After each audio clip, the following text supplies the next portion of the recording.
Yine Nisan yağmurunda ıslanacağım. Of, yine sensiz bulutlarla dertleşeceğim.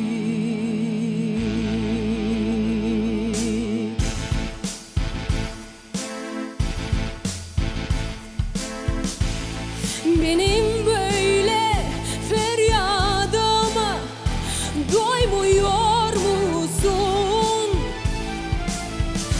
Sensin benim tek teselli, anlamıyorsun.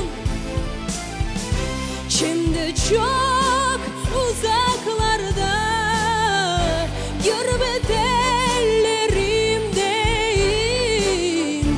Hayatın çekilmeyin pençesindeyim. İstersen sessiz gel haber